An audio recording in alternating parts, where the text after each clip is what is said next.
Hey everyone, so we will be squaring up our quilt today. My name is Dr. Jennifer Hale, and I'm going to show you what it is to square up this quilt. So I'm going to lay it on a flat surface, and this surface just happens to be the fold-up table that I set up whenever I don't feel like getting on the floor in order to square up anything. So with a little bit of doing, I can get this done. So there are two different tools that I use to square up quilts.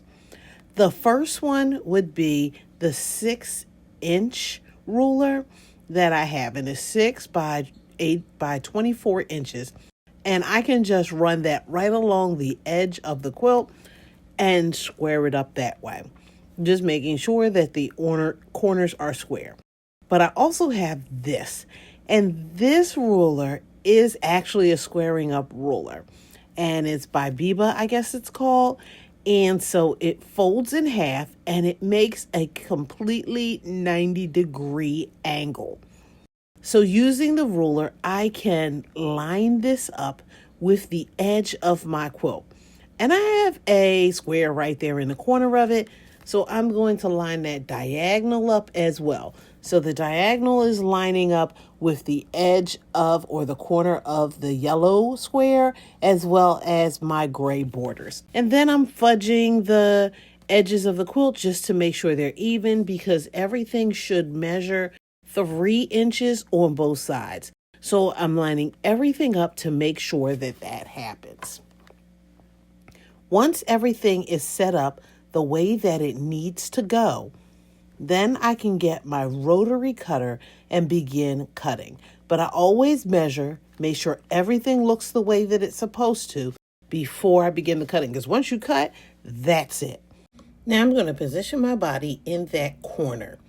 When I get over into the corner, and I had to slide past that table, I made sure that everything was lined up.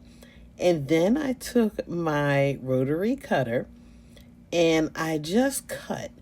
And I wasn't worried about snipping anything right off. I can use the rotary cutter just to get in that corner because that's where I want to start this process. And then I just slit that open just to move it away. And here we go, a perfect square 90-degree angle for that corner. Then I'm going to slide over to the next corner. And I pulled this into frame just so you could see it. I'm doing the same process that I did before. I'm lining the corners up, the diagonal, and the edge of the quilt, and then cutting that corner so I have a perfect 90-degree angle. Then what I'm left with in the center, I use that 6 by 24 just to cut it straight. Then I'm going to go to the next corner. So 2 corners are done. One side is finished. Lining it up again the same way that I did before. And I'm just cutting to get that perfectly square corner. Once the corner is perfectly square, this side was a little longer than the bottom of the quilt. So it did take a little bit of doing to use that 24-inch side because it was a little longer than 24, but I just used a straight edge cut, and it was perfect for what I was doing. Now we tackle the last corner. We are repeating the same process over and over again, lining everything up, making sure that it's even on both sides, the length and the width, and then cutting off the excess. That's all we're doing. We don't have to go far down. We just want to make sure that we have that perfect corner. And then we can go in with our regular straight edge and cut that excess off. Turning to the next side, we're going to follow the same process. Just again, it's a little bit longer, so we had to shift that ruler a little bit, but we were able to get that excess cut off. Once the excess was cut off, there's a little bit of measurement that I do.